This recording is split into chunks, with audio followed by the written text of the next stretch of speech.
Je vous salue tous dans le nom puissant de Jésus de Nazareth. Frères et sœurs dans le Seigneur nous donne la grâce d'être dans sa présence aujourd'hui. Nous sommes aujourd'hui lundi le 18 septembre 2017 et je suis très heureux de me tenir en votre compagnie, votre serviteur, le modérateur David Abraham. Je vous salue. Alors, mon objectif ici, en ce moment précis, c'est de rappeler un peu ce que nous avons vécu hier pendant la célébration eucharistique. Vous savez, si quelqu'un est chrétien et qu'il n'a pas pu participer à la messe, il a raté beaucoup. Surtout la messe d'hier était pleine d'enseignements, une messe vivante, même seulement les paroles qui ont été prêchées, il suffit seulement même d'écouter les lectures simplement et je suis sûr que quelque chose de merveilleux allait vraiment se passer. Et je sais que tous ceux qui ont participé à cette messe ont vécu cette messe comme moi je l'ai vécu et je voulais que nous partageons cela. Vous savez, 3 tests nous ont été donnés comme lecture, à part le psaume bien sûr. Il y a eu le test de Siracide chapitre 27 jusqu'au 28 même. Il y a Romains 14 et Matthieu le chapitre 18. Je vous salue dans le nom puissant de Jésus-Christ. J'aimerais qu'on relise de tous les 3 textes. Nous allons lire le passage de Siracide. Simplement à écouter, et je sais que quelque chose va se passer dans ta vie. Quelque chose s'est passé dans ma vie hier. Et j'ai compris, je me suis interrogé de savoir, est-ce que vraiment, si aujourd'hui le Seigneur venait me chercher, c'est-à-dire si mon pèlerinage sur la terre prenait fin aujourd'hui, est-ce que je pourrais être sauvé? Ça, c'est une question que je me suis posée tout au long de la messe et j'aimerais que chacun de nous aussi se pose cette question. Le problème fondamental, je lis Siracide chapitre 27 à partir du verset 30 jusqu'à Siracide 28 verset 1 à 7. Je lis ce qui est écrit. Rancune et colère, voici encore des choses abominables qui sont le fait du pécheur. Celui qui se venge éprouvera la vengeance du Seigneur, qui tient compte rigoureux des péchés, pardonne à ton prochain 7 ans. Alors, à ta prière, tes péchés te seront remis. Si un homme nourrit de la colère contre un autre, comment peut-il demander à Dieu la guérison? Pour un homme, son semblable, il est sans compassion et il prierait pour ses propres fautes. Lui qui n'est que chair, garde rancune. Lui qui n'est que chair, garde rancune. Qui lui pardonnera ses péchés? Souviens-toi de la faim et cesse de haïr, de la corruption et de la mort, et sois fidèle aux commandements. Souviens-toi des commandements et ne garde pas rancune au prochain. De l'alliance du Très-Haut et passe par-dessus l'offense. Amen. Bien-aimés dans le Seigneur, voici un texte rempli de sens, rempli de révélations. Le texte en lui seul est une prédication. Ben Sirac, le sage, nous amène véritablement à revoir notre façon de vivre, à revoir notre marche avec Dieu, à revoir notre vie. Le texte, les 3 textes qui nous ont été présentés nous parlent du pardon. C'est pourquoi je voulais saluer ici notre père curé, le chef de famille, le père Emmanuel Sawadogo, qui a dit qu'on pourrait même déclarer la journée d'hier, la journée du dimanche 17 septembre l'an 2017, pourrait être déclarée la journée du pardon, la journée de la miséricorde.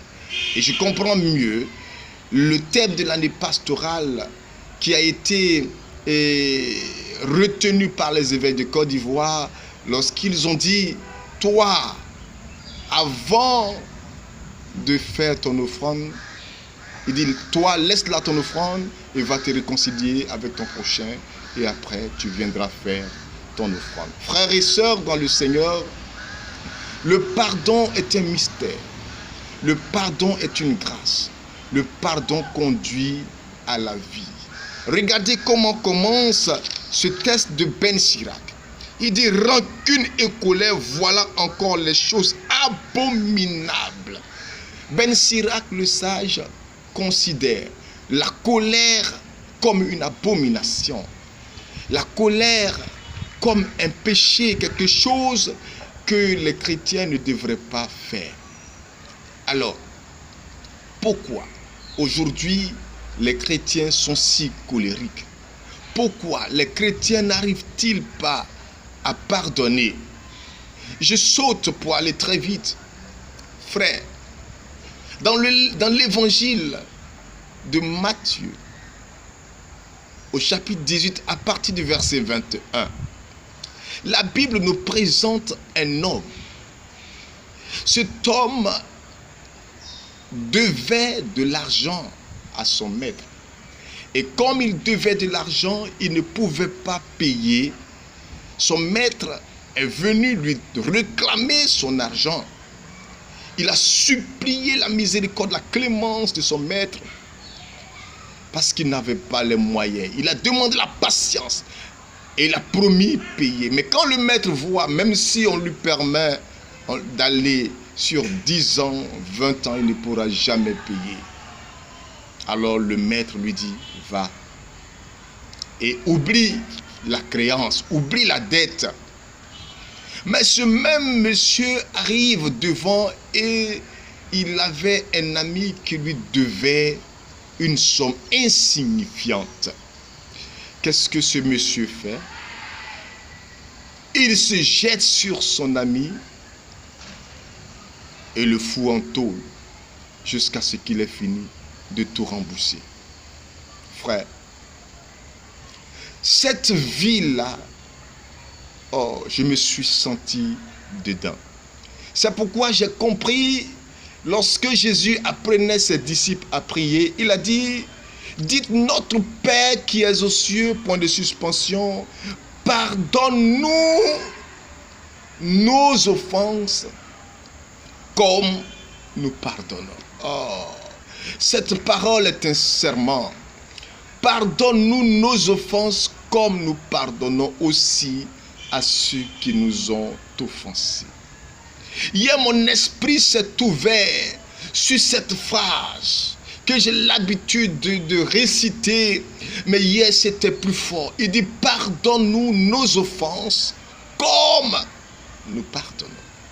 Comment est-ce que nous pardonnons? Comment est-ce que tu pardonnes? Et de la même manière que tu pardonneras, frère, c'est comme cela que Dieu te pardonnera.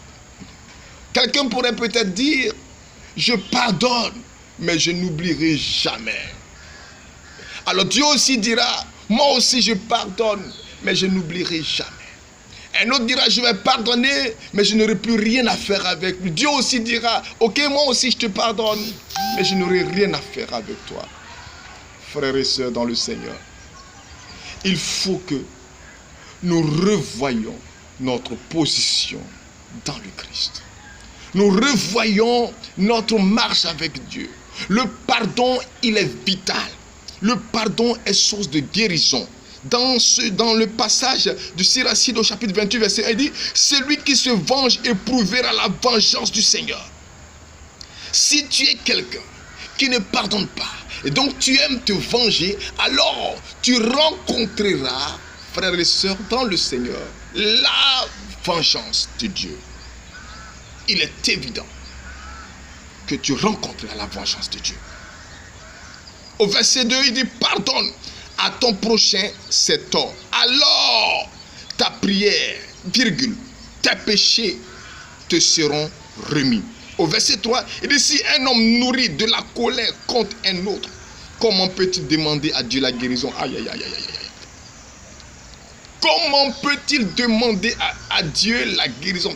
Parce que beaucoup de maladies, bien-aimés dans le Seigneur, dans nos vies, sont source de rancune. Parce que nous avons enfermé nos frères dans nos cœurs, nous avons enfermé nos sœurs dans nos cœurs, nous refusons de pardonner et cette douleur nous ronge. À le voir simplement, on est torturé et cela crée des crises cardiaques, cela nous crée des hypertensions, cela nous crée des maladies chroniques qui nous dévorent. Pendant ce temps, nous demandons des impositions de mains afin que nous puissions recevoir la guérison. Non, non, non, non, non, non. Cela ne sera pas possible parce que déjà, nous avons attaché quelqu'un, nous avons lié quelqu'un dans notre cœur. Tant que nous n'aurons pas détaché, tant que nous ne l'aurons pas libéré, nous ne recevrons pas la guérison.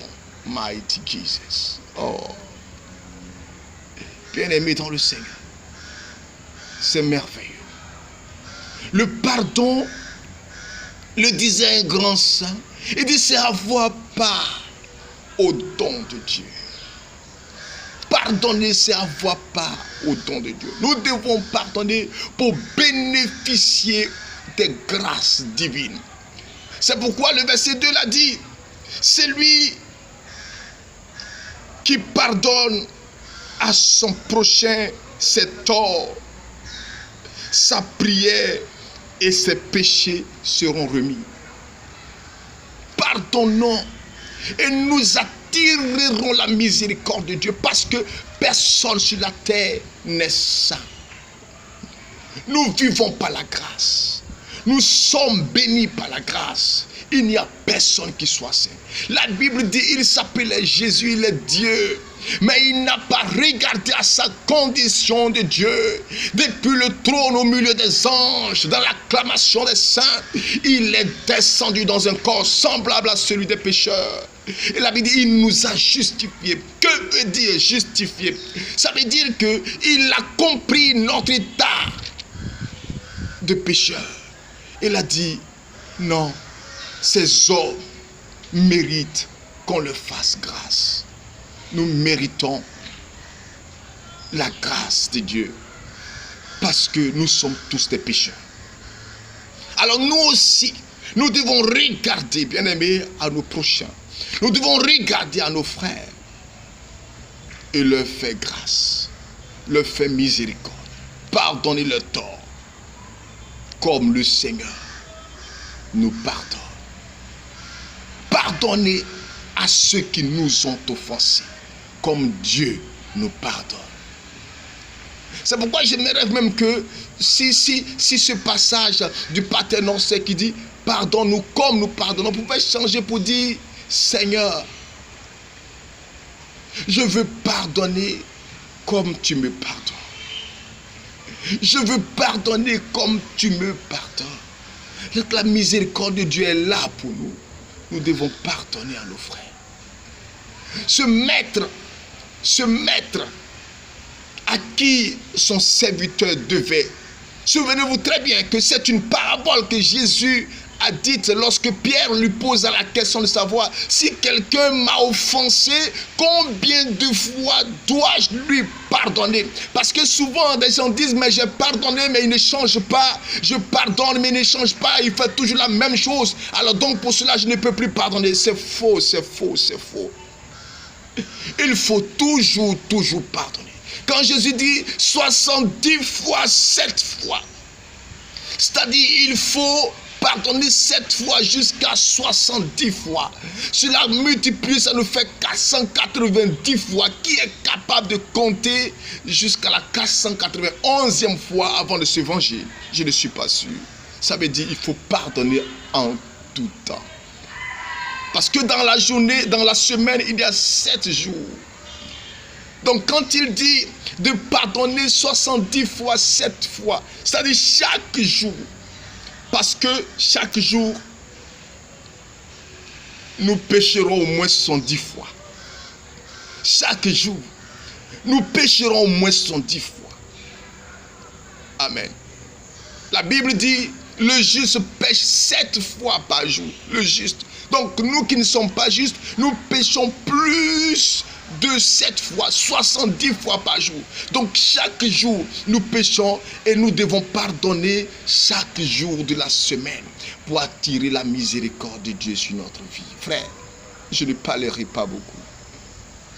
Peut-être qu'autour de toi, tu sais qui t'a offensé. Oh, le passage dit, si tu te souviens que ton frère a quelque chose, ce n'est pas que tu as quelque chose contre ton frère, mais si ton frère a quelque chose. Parce qu'on sait toujours que nous, on n'a rien contre les autres, mais c'est les autres qui ont toujours quelque chose contre nous. Oh, moi, je n'ai rien contre lui, je ne lui ai rien fait. Mais c'est toujours lui qui m'a offensé, c'est toujours lui qui me fait du tort. Ah si, c'est lui qui a quelque chose contre toi. La Bible te donne maintenant le chemin. Il dit, laisse là ton offrande, mighty Jesus. Et va te réconcilier. Maintenant, dans cette réconciliation s'il n'accepte pas, il dit, prends des gens et va encore. S'il dit, il dit, prends encore d'autres personnes et va. Et maintenant, s'il dit, non, il ne veut pas, il dit, laisse-le, considère-le comme un publicain et un païen. Mets-toi dans ton cœur. Libère-le. Libère-le et vois-le comme un enfant qui ne sait rien. Frère, je prie que le Seigneur te bénisse. Que la grâce de Dieu soit sur ta vie. Et que la miséricorde de Dieu qui donne la force de pouvoir pardonner puisse t'aider à aller. Je ne sais pas ce que l'on t'a fait. Peut-être que tu as les preuves fondamentales, des preuves fondamentales que la personne t'a effectivement offensé, t'a effectivement fait du mal. Peut-être même à cause de ce mal que la personne t'a fait, ta vie aujourd'hui est bouleversée. Mais laisse-moi te dire, oh, la vie de quelqu'un a besoin d'être bouleversée pour entrer dans sa bénédiction. La vie de Joseph a été bouleversée et ce bouleversement l'a conduit au trône. Tant que ta vie n'est pas bouleversée, tu n'iras jamais au trône. C'est pourquoi tu dois pardonner ceux qui ont bouleversé ta vie. Parce que c'est eux qui t'aideront. Regardez, depuis l'esclavage où il était, Joseph dans la maison de Potiphar n'avait pas encore pardonné à ses frères. Je vais te dire, donner cette révélation. Dans la maison de Potiphar, Joseph n'avait pas encore pardonné à ses frères. Et comme il refusait de pardonner à ses frères dans la maison de Potiphar, il va lui-même aller en prison. Parce que toutes les fois où tu condamneras ton frère dans ton cœur, toi-même tu te condamnes toi-même. Et c'est ce mépris qu'il avait pour ses frères qui l'ont vendu, qui l'a conduit en prison. Mais de la prison, Joseph a fait son propre mea culpa et il a tout abandonné, il l'a pardonné. À partir de l'instant où Joseph a pardonné à ses frères, maintenant la porte du palais royal était ouverte pour lui. La prophétie qu'il avait reçue depuis qu'il était enfant, cette prophétie va se réaliser. Il sera sur le trône. C'est pourquoi lorsque ses frères vont venir le trouver en Égypte et qu'ils vont savoir que ce n'était pas quelqu'un d'autre, mais c'était leur frère qu'ils avaient vendu, il va leur dire, non, ce n'est pas vous qui m'avez vendu, mais le Seigneur m'a mis devant vous, il m'a fait vous précéder dans ce lieu pour que je puisse être une source de grâce, une source de salut pour vous. Voici aujourd'hui la famine. Si je n'étais pas ici, qui vous aurait donné à manger? Voici. Et la vie de tous les enfants d'Israël a changé. Et aujourd'hui, partout où on prêche l'évangile, on parlera de Joseph lorsqu'il s'agit de parler de la miséricorde de Dieu, la grâce de Dieu, la bénédiction de Dieu. Frère, que le Seigneur te bénisse et que la faveur de Dieu soit sur ta vie, lui qui vit et règne pour les siècles des siècles. Amen. Shalom.